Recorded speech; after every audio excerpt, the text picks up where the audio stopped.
नमस्कार बच्चों, आज हम देखेंगे कक्षा 10 हिंदी मीडियम का हिंदी विषय का क्षितिज भाग 2 से जो तीसरा काव्य है सवैया और कवित जो देव ने लिखा है, तो उसका हम आज अभ्यास करेंगे। तो सबसे पहले हम देव का जो परिचय है वो देखेंगे। देव का जन्म इटावा उत्तर प्रदेश में सन 1673 में हुआ था। उनका पूरा नाम देवदत्त द्विवेदी था।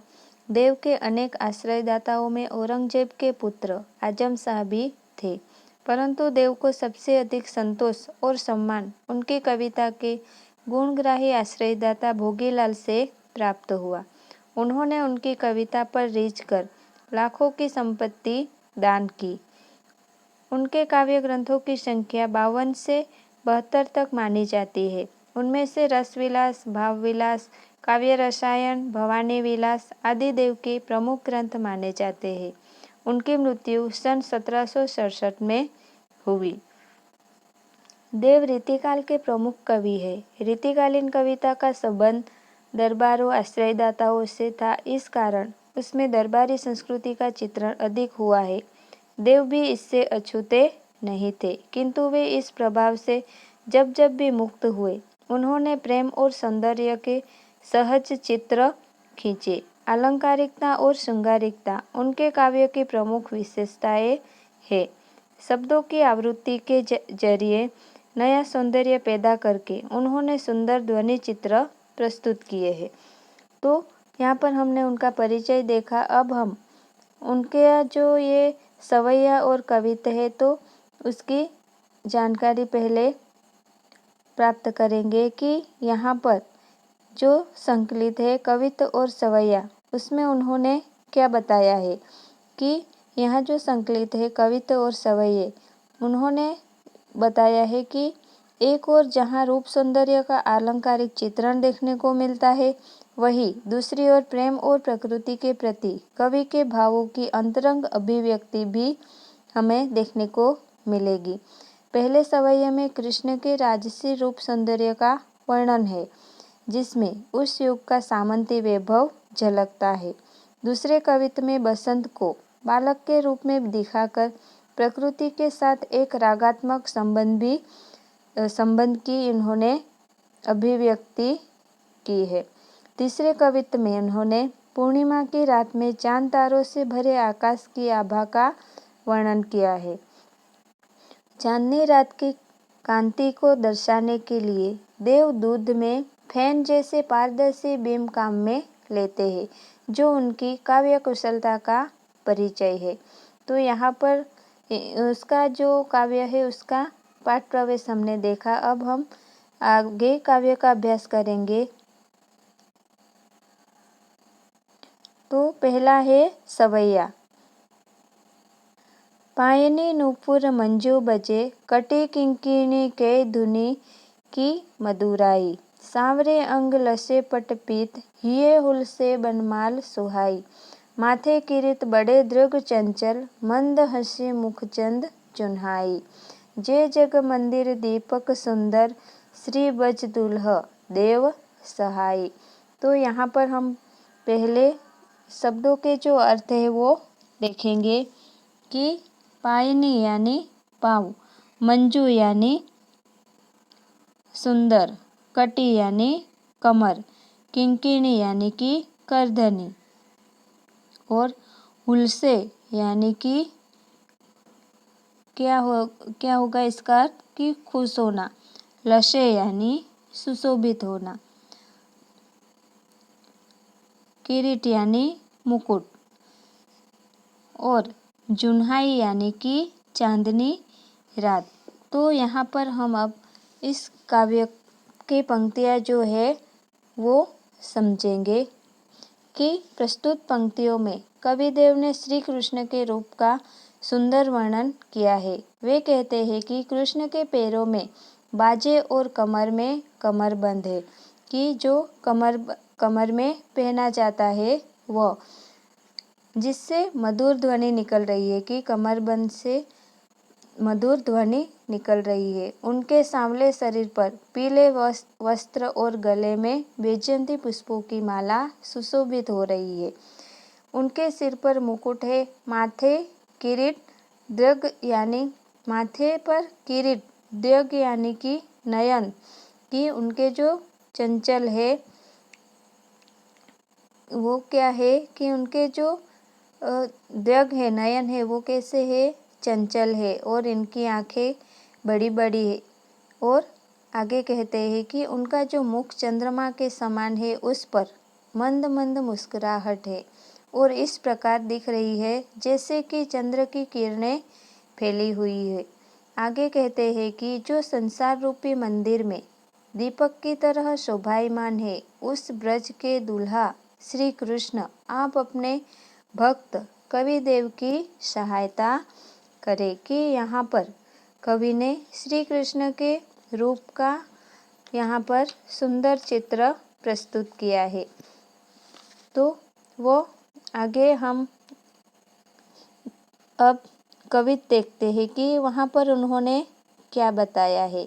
कि उसका जो है कवित कि डार ड्रूम पलना बिछोना नव पल्लव के, सुमन झिंगुला सोहे तल छवि भारी दे, पवन झुलावे के की कीर बरतावे देव, कोकिल हलावे हुलसावे कर तारी दे, पुरित पराग सो उतारो करे राई नोन, कंजकली नायिका लतान सिर सारी दे, मदन महिपचू को बालक बसंत ताही, प्रात ही जगावत गुलाब चटकारी दे। तो यहाँ पर कवित में कवि ने क्या बताया है वो हम देखेंगे। पहले शब्द के अर्थ देखते हैं कि द्रुम यानी क्या होता है, पेड़, सुमन यानी पुष्प फूल, झिंगुला यानी कि जबला, जो छोटे बच्चे ढीले ढीले जो कपड़े पहनते हैं उन्हें झिंगुला कहा है, केकी यानी मोर, कीर यानी तोता, कि हलावे हुलसावे बहलाना, और कंचकली यानी कि कमल की जो कली होती है वह, राई यानी कि राई, नोन यानी नमक, और यहाँ पर मदन यानी कि कामदेव के बारे में बताया है, महिप यानी राजा, और चटकारी यानी कि जो जैसे चुटकी बजाते हैं उन्हें कहा है। तो यहाँ पर अब हम ये पंक्तियाँ समझेंगे कि यहाँ पर कवि ने ऋतु का वर्णन किया है और वो भी कौन सी ऋतु का, बसंत ऋतु का। तो हमारे यहाँ 6 ऋतु है, इसमें वसंत, वर्षा, शरद, हेमंत, ग्रीष्म और शिशिर। तो यहाँ पर कवि ने बसंत ऋतु का वर्णन किया है और वो भी एक छोटे बच्चे के माध्यम से किया है। तो हम यहाँ पर देखेंगे कि कहते हैं कि वसंत को उन्होंने एक नए रूप में ही हमारे सामने प्रस्तुत किया है कि वसंत तो ऋतुओं का क्या है, राजा है। उनके आने से हर तरफ प्रसन्नता, खुशियाँ छा जाती है। लेकिन कवि ने यहाँ बसंत को एक बच्चे के रूप में प्रस्तुत किया है कि वसंत तो एक ऋतु है, पर कवि ने यहाँ पर वसंत ऋतु को एक छोटे बच्चे के रूप में हमारे सामने प्रस्तुत किया है। और वो भी किसके बच्चे के समान बताया है, उन्होंने उस वसंत को कामदेव के पुत्र के समान बताया है। तो एक बच्चे के आने से परिवार में खुशी का माहौल हो जाता है और सभी सदस्य उस बच्चे के आसपास उसके उन्हें क्या करते हैं कि खिलाते हैं, उसको बहलाते हैं और उसका ध्यान रखने लगते हैं। तो उसी तरह यह शिशु वसंत आता है, यानी कि जो बसंत ऋतु जो आती है तो प्रकृति इस प्रकार अपनी खुशी जाहिर करती है कि जिस प्रकार सभी प्राकृतिक उपादान उसकी सेवा में लग जाते हैं, उसके आगे पीछे घूमते हैं, उसके लालन पालन में शामिल हो जाते हैं। यह सब यहाँ पर कवि ने बताया है कि जैसे ही वसंत ऋतु आ जाती है तब वसंत एक नन्हे बालक की तरह पेड़ के डाल पर नए नए पत्तों के पालने रूपी बिछोने पर झूलने लगा है।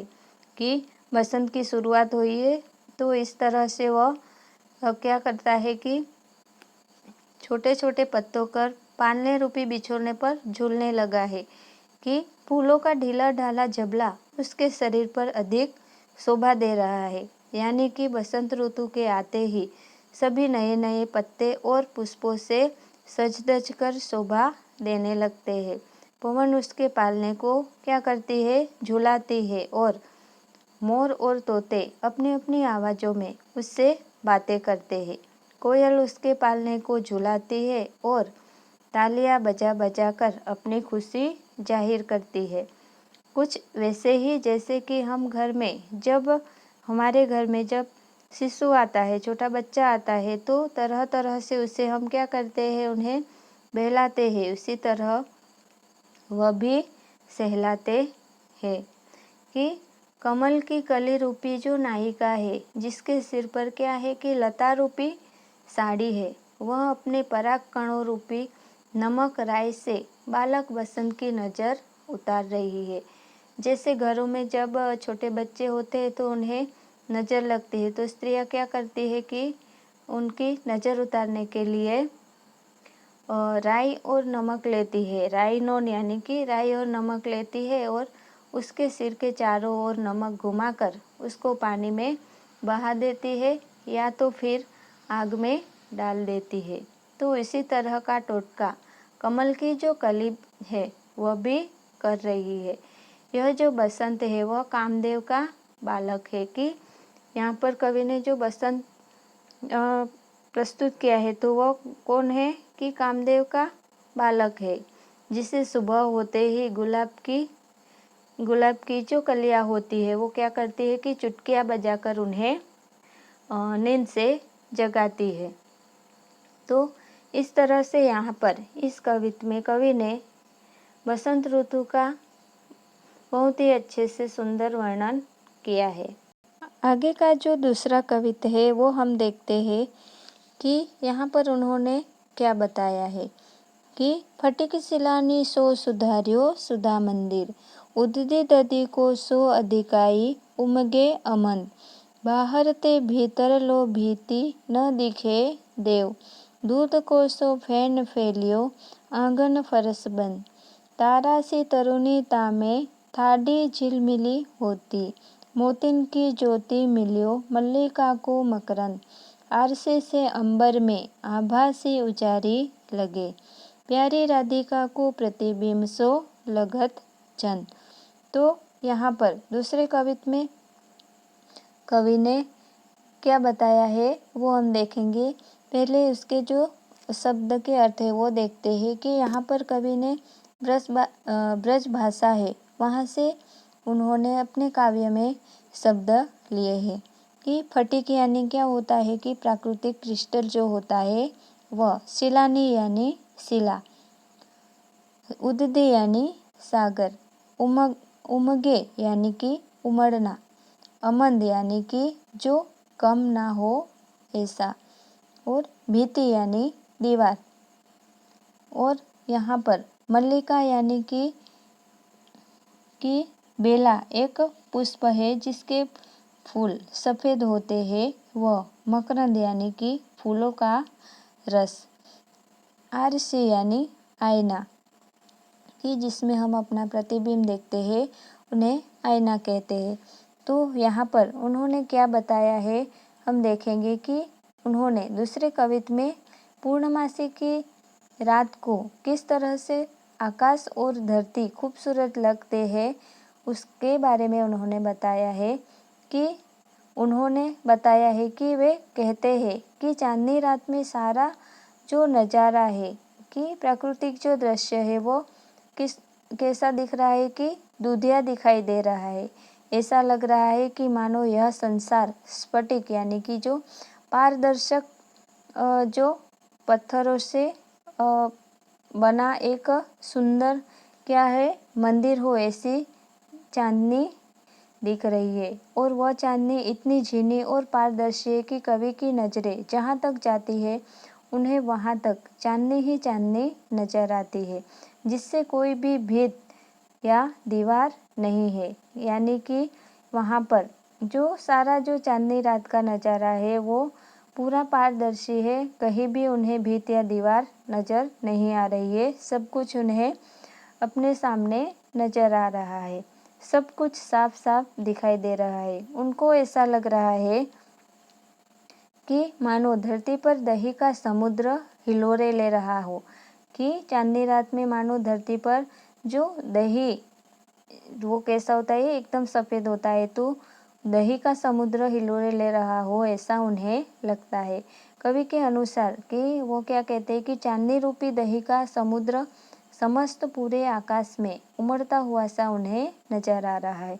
और आगे वे कहते हैं कि धरती पर फैली हुई चांदनी की जो वो रंगत है, वह फर्श पर फैले हुए दूध के जो झाग होते हैं कि जब फर्श पर दूध फैल जाता है तो मानो उसका जो झाग होता है यानी कि फेन होती है, तो उसके समान कैसा लग रहा है, वो उज्जवल है और उसकी स्वच्छता जो है वह दूध के बुलबुले के समान झीनी और पारदर्शक है। और आगे वे कहते हैं कि फिन में तारे और इस झाग में तारे ऐसे लगते हैं जैसे कि सुंदर सुसज्जित किशोरिया वहाँ पर क्या हो रही हो, खड़ी हो, ऐसा उन्हें लग रहा है। कि आगे की पंक्ति में वो कहते हैं कि ऐसा लगता है कि मोतियों को क्या मिल गई है, चमक मिल गई है, या फिर बेल के फूल को रस मिल गया हो, ऐसा ये संपूर्ण वातावरण इतना उज्जवल हो गया है कि पूरा आकाश किसी दर्पण की तरह लग रहा है, जिससे चारों तरफ रोशनी फैली हुई है। इन सब के बीच पूर्णमासी का जो चांद है वो पूरा चांद होता है, तो वह कैसा लगता है कि जैसे उस दर्पण में चांद नहीं बल्कि राधा का प्रतिबिंब हो ऐसा लग रहा है। तो यहाँ पर उन्होंने राधा के प्रतिबिंब को नहीं बल्कि चांद की तुलना राधा के प्रतिबिंब से की है। तो इस तरह से यहाँ पर यह जो काव्य है वो पूरा होता है। तो आपको इस काव्य का अच्छे से अभ्यास करना है और समझना है।